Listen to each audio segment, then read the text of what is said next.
Now, you've done so much in your career, not just with Porsche, but with all the way through, Sascha. But we have to. I'm a bit biased. We have to talk about the RS Spyder. I mean, this is such a cool car in the history of Porsche, and you were right there in the middle of this program from the beginning to right to the end. I mean, tell me about when you first heard about the RS Spyder project, because the boss of Porsche at the time, Wendell and Wiedeking, this wasn't really his thing, but it was quite a surprise when it got signed off. I mean, when did you first start to hear the rumors that there might be a prototype to go and drive?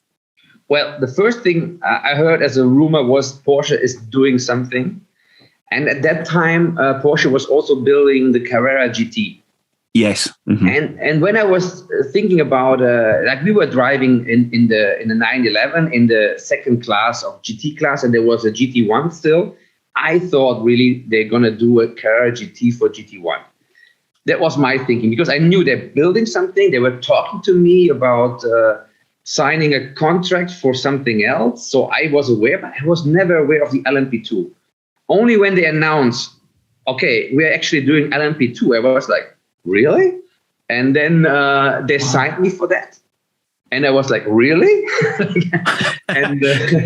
and then they asked me to come for a meeting to Weissach, and they were sitting, all the engineers, Norbert Singer, and they were asking me, okay, what do you want? I said, you asking me? Like, I have no experience. Like, but they really asked me, and then I was very soon I was invited into a wooden box. Yeah, and I was designing the buttons. Yeah, and I was like, wow. You know, you're starting from the beginning. And then they called me also for running the car at the first time in Weissach. And I just had a hernia operation, but they asked me, can you drive? And I could not walk, but I drove. So that was really cool. And that was an experience I will never forget, because, it's in the middle of the Porsche development factory, and there are thousands of people working. And when I was running with the car on the track, suddenly you see all the people coming out and coming to the racetrack and watching. And then you see suddenly like 500 people standing there. And I was like, okay, they realized this is a different engine. It's not a 911. It's not a six-cylinder flat six. So it's something different. And they were watching. And also the development boss at that time was Durheimer. And he came and said, okay, and how is the car? And I had to say, yeah, great. It's great, but it proved to be wrong. But anyway, at that moment, it felt great. I can imagine. I mean, it's the car. Was it a little bit like coming home for you? Having had had experience in F3, winning at Macau. Did it feel like home, getting into a proper high downforce car and very sharp compared to the GT cars? Did it feel familiar?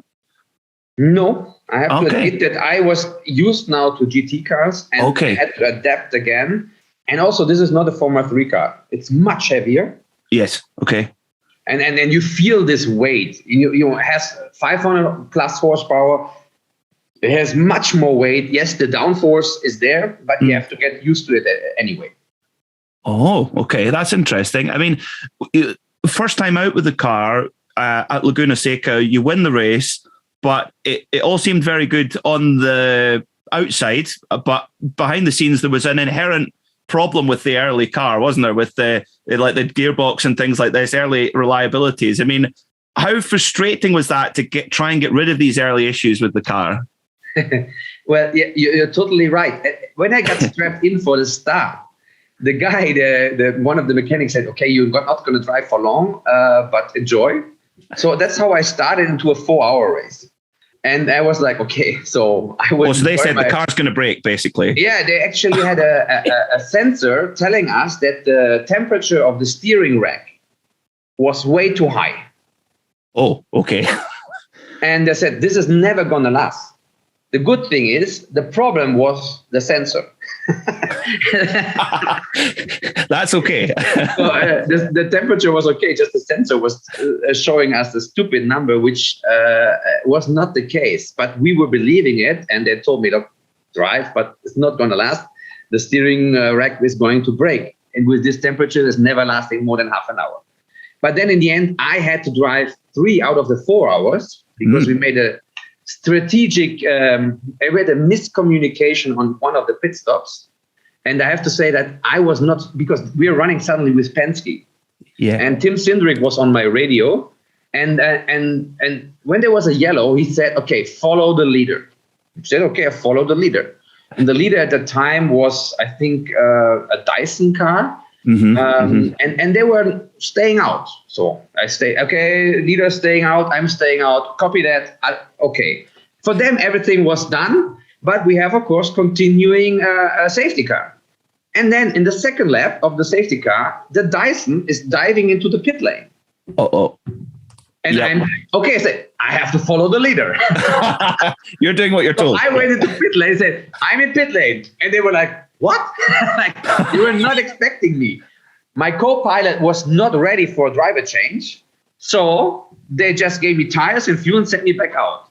And I said, should we do a driver change? And then they expect, look, we expected you to follow the leader on the first lap, not on the second. I said, but you didn't tell me that. So there was this miscommunication. So I had to drive until, because 3 hours was the maximum. And I drove, I think, 2 hours 58. Yes. And I was actually getting quite tired. Can you imagine? Almost 3 hours. At Laguna. First race in a prototype since a long time in Laguna Seca, where there are no straights. So I was maybe not on full potential of my body anymore. But we, in the end, we won that race. The car was fine. It lasted for 4 hours. And there was a very, very good premiere. And we have to say, mention other issues that we had. Yeah, we had a lot of issues, and that's why we actually didn't drive in Atlanta, which was planned to be the first race, but it was a 10-hour race, and they felt they were not ready for that yet. But in Laguna Seca, with a little bit of luck, it was all was good. It is incredible looking back on these stories. I mean,